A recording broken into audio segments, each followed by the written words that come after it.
Imagine waking up tomorrow and realizing that the world you live in, the job you work, the prices you pay, the savings you collect, even the value of the dollar in your wallet was engineered. Not by fate, not by the free market, but by a single invisible deal, forged more than a century ago behind sealed doors, whispered voices, and false names.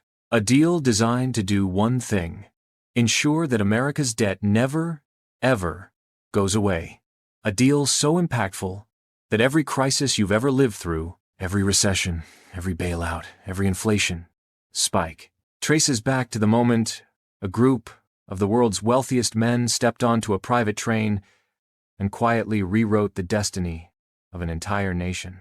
Tonight, we are going to reopen that sealed chapter.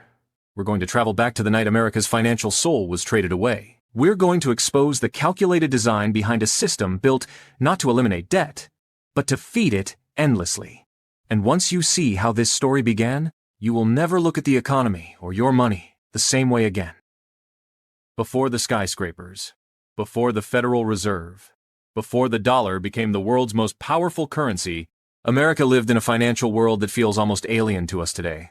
Banks were local. Money was tangible. Gold and silver weren't abstract ideas. They were the backbone of wealth. The government still believed, somewhat romantically, that debt was temporary, something to pay down, not accumulate eternally. Yes, there were panics. Yes, the system sometimes trembled. But there was also something else. Freedom. Freedom from a centralized authority pulling invisible levers. Freedom from a single entity that could expand or contract the nation's money supply. Freedom from a system that could silently drain purchasing power from every citizen without firing a single shot. But that freedom came with unpredictability, something America's rising titans did not appreciate. Enter Morgan, Rockefeller, Warburg, Aldrich, men who rarely lost, men who hated chaos, men who understood something most Americans did not. If you control the money, you control the future. And so the stage was set. All they needed was a disaster powerful enough to justify a takeover. In 1907, destiny delivered exactly that. The Panic of 1907 is often remembered as a footnote, but in reality, it was the spark that lit the fuse. Suddenly, banks froze. Trust companies collapsed. The stock market fell like a stone. Ordinary Americans ran to doors already bolted shut, demanding cash that no longer existed. In the chaos, one man stood above the smoke, towering, calm, and unmovable. J.P. Morgan. Inside his mahogany library, beneath gilded ceilings and oil lamps burning late into the night, Morgan made a decision. He would save the American economy himself. And he did. But the rescue came with an unspoken message, a message so loud it echoed across Congress. No single man should have this much power. We need a central authority. We need a new system. But what Congress didn't realize was that the men who would design this solution already had it drafted in their minds. They had been waiting. And in 1910, they moved.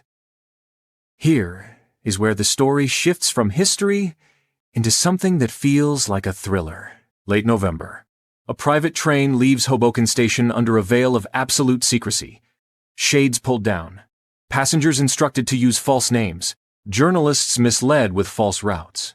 A group of elite financiers, politicians, and banking masterminds vanish from public view. Their destination? Jekyll Island, a secluded resort owned by America's wealthiest families.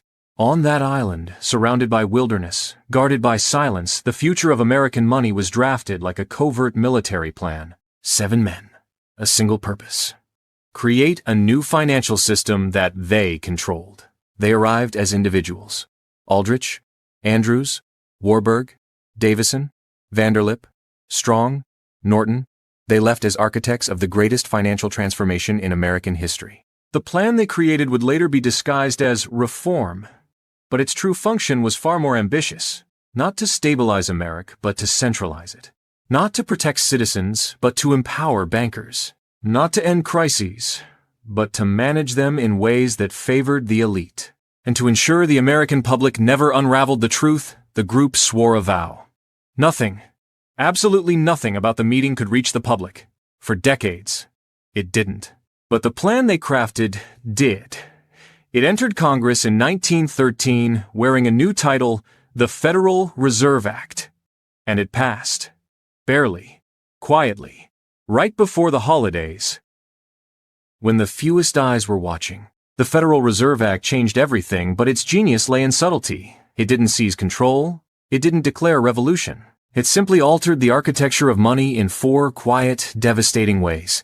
1. Money became debt. Every dollar issued by the Federal Reserve would be created through borrowing government bonds purchased with money conjured from nothing. Meaning, to get money, America now had to get debt. 2. The government lost monetary independence. Instead of issuing its own currency, it now had to borrow from a central system that generated interest. A brilliant design.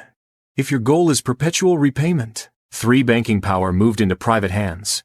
The Fed was presented as a public institution. But the people in charge? Bankers. The same type of men who wrote the bill. 4. Inflation became mathematically unavoidable. If the money supply must expand to prevent collapse, inflation is not an accident. It is a requirement. These 4 mechanisms guaranteed what no empire had ever dared to engineer. A system that expands debt infinitely not as a failure, but as the fuel that keeps it alive. But the ink was barely dry when fate threw gasoline on the fire. 1 year after the Federal Reserve opened its doors, Europe exploded into World War I. America claimed neutrality. Until it didn't. And behind the scenes, the Federal Reserve was already financing enormous loans. For the first time in history, the U.S. could borrow unconstrained amounts of money fast enough to support a global conflict. Debt soared from $1 billion to $25 billion almost instantly.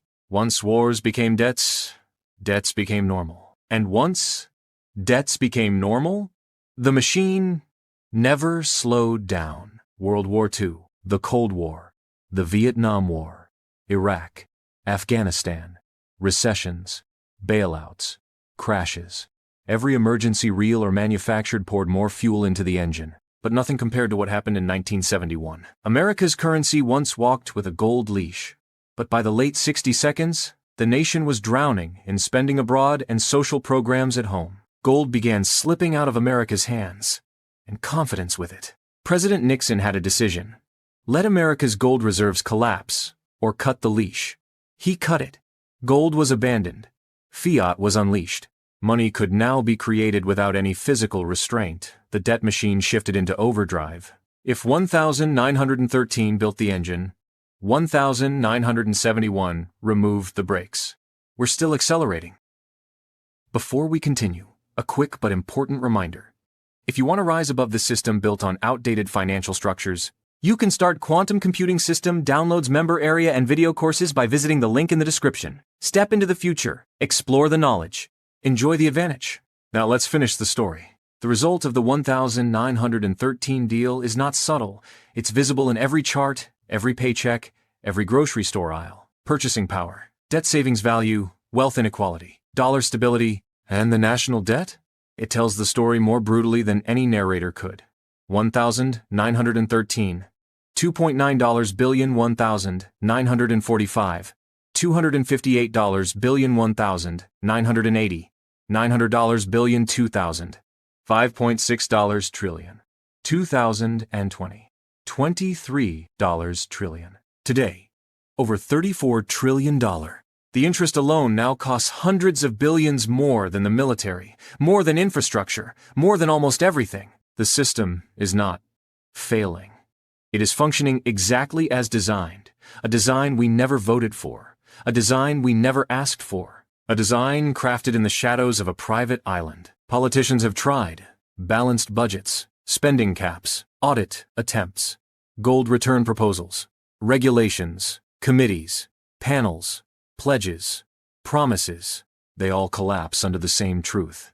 You cannot fix a system designed to break itself. Debt is not a glitch. Debt is the architecture. And architecture does not care about promises. It only obeys mathematics. Today, we stand at a crossroads almost identical to 1913, massive wealth inequality, political polarization, rapid technological transformation, global mistrust of currencies, financial markets addicted to artificial stimulus. But there is one difference. In 1913, only the elite understood the system.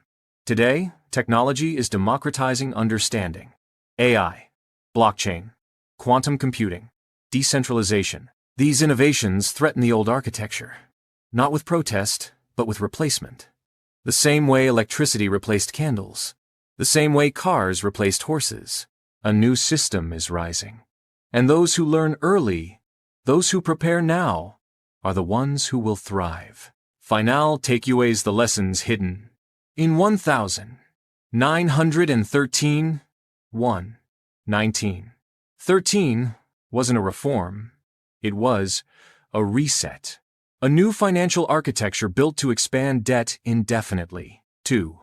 Every crisis strengthens the system that created the crisis, because the solution is always more debt. 3. The next transformation will be technological, not political. Those who leverage the new tools will write the next century just as Jekyll Island wrote the last. A century ago, 7 men shaped the American future in secret. Today, you stand at a better position than any ordinary citizen of 1913. You see the patterns, you understand the architecture, you recognize the design, but understanding is only the beginning. If you're ready to position yourself ahead of the next financial era, if you're ready to learn the technologies redefining the world, start Quantum Computing System. Downloads member area and video courses. The link is in the description.